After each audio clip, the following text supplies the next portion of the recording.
अस्सलामुअलैकुम वरहमतुल्लाह। मुझे उम्मीद है कि आप लोग सब खैर आफियत से होंगे।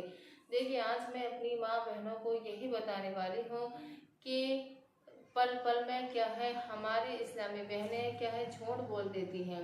और जब झूठ बोलती हैं तो क्या है कि घर की बरकत, खैर बरकत क्या है, उड़ जाती है। इसी के ताल्लुक से आज मैं आपको बहुत ही प्यारा बयान बताती हूँ। आइए सुने, क्या है बयान। सच की बरकत। प्यारे मुन्नो, एक कम सुन लड़के ने अपनी माँ की खिदमत में हाजिर होकर अर्ज की कि ए मेरी प्यारी अम्मी जान, मुझे रब रज़ा और रब्बुल नाम के लिए राह खुदा में वक्त कर दीजिए और मुझे बगदाद शरीफ जाकर आलिम दीन हासिल करने और अल्लाह अज़्ज़ व जल के नेक बंदों की खिदमत में हाजिर होकर उसके फैज़ान हासिल करने की इजाज़त अता फरमाइए। यानी एक कम सुन लड़का था, उसने अपनी माँ से कहा कि माँ मुझे बगदाद जाने दो, मैं क्या है आलिम दीन बनूंगा और लोगों की क्या खिदमत करूंगा। तो उस कम सुन लड़के की वालिदा माजिदा ने अल्लाह अज़्ज़ व जल की मुर्शिद व रज़ा पर लब्बैक कहा और राह खुदा के इस नन्हे मुसाफिर के लिए राजदेह तैयार करना शुरू कर दिया और 40 दिनार अपने लख्ते जिगर की कमीज के अंदर सीधी और फिर सफर में रवाना होने से पहले अपने लख्ते जिगर से वादा लिया कि हमेशा और हर हाल में सच बोलना। और फिर उस अजीम माने रज़ा इलाही के हुसूल की खातिर अपने बेटे को ये कहते हुए अलविदा कहा, जाओ मैंने तुम्हें राह खुदा में हमेशा के लिए वक्फ कर दिया। अब मैं ये चेहरा कयामत से पहले ना देखूंगी। बस रहा खुदा का यह नन्हा मुसाफिर इल्म दीन हासिल करने के जज्बे से सरशराह और औलिया अकरम रहमतुल सलाम की मोहब्बत को सुनने से लगा, सीने से लगा के एक काफिले की हमराह और सोए बगदाद चले पड़ा। और रास्ते में 60 डाकुओं को काफिले का रास्ता रोक कर लौट मार करने लगे।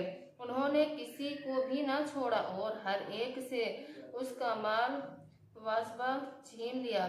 मगर उस कमसुन लड़के को कम उम्र जानते हुए किसी ने कुछ भी नहीं कहा। फिर एक डाकू ने पास से गुजरते हुए वैसे ही पूछा, ए कमसुन लड़के, क्या तुम्हारे पास भी कुछ है? कम सुन लड़के ने बेधड़क जवाब दे दिया, जी हाँ, मेरे पास 40 दिनारे हैं। डाकुओं ने मजाक समझकर और आगे चल दिया। इसी तरह एक और डाकू ने भी उस कम सुन लड़के के पास से गुजरते हुए पूछा, तो उसने भी कम सुन लड़के ने यही जवाब दिया कि मेरे पास 40 दिनार हैं। जब ये दोनों डाकू अपने सरदार के पास गए तो उसने बताया कि काफिले में एक ऐसा कम सुन लड़का है जो उस हाल में भी मजाक कर रहा है। सरदार ने कम सुन लड़के को बुलाने का कहा और वो आया तो उसने पूछा, पर आप भी वही जवाब दिया जो पहले दिया था। सरदार ने तलाशी ले ली तो वाकई 40 दिनार मिल गई। कम सुन लड़के के लिए सच बोलने पर सब हैरान हो गए और उसे सच बोलने का सबब पूछा तो कम सुन लड़के ने जवाब दिया कि मेरी माँ ने घर से निकलते हुए वादा लिया, हमेशा और हर हाल में सच बोलना, कभी झूठ ना बोलना। और मैंने अपनी माँ से कहा वो वादा को नहीं तोड़ा। सकता डाकुओं का सरदार कम सुन लड़के के लिए ये बात सुनकर रोने लगा और कहने लगा, हाँ अफसोस, सदा अफसोस, ये कम सुन लड़का अपनी माँ से क्या कह रहा, वादा उस तरह पूरा कर रहा है और एक मैं हूँ कि कई सालों से अपने रब अज़्ज़ व जल से कहे गए वादे के खिलाफ वर्जी कर रहा हूँ। और बस उस सरदार ने रोते हुए राह खुदा के उस नन्हे मुसाफिर के साथ पर तौबा कर ली और उसके बाकी साथी भी ये कहते हुए, ए सरदार, जब बुराई की राह पर तो हमारे सरदार था, तो अब नेकी की राह पर भी तू ही हमारा रहनुमाई हो गया है।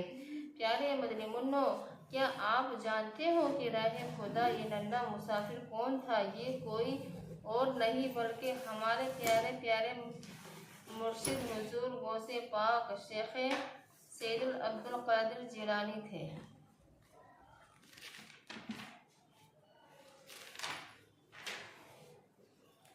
जिन्होंने अभी राह खुदा में सफ़र का आगाज़ ही किया था और उसने नन्ही सी उम्र में सिर्फ माँ से कहे हुए वादे के लाज निभाने की बरकत से 60 डाकुओं ने आपके हाथ पर तौबा कर ली। तो ज़रा सोचिए, अगर बंदा अपने रब अज़्ज़वजल से कहे हुए वादे की करने लगे तो मर्तबा पर फायजा होगा। बस यही वजह है कि माँ से जो वादा करके आ गए और हमेशा सच बोलेंगे और सच ही का बोलबाला करेंगे।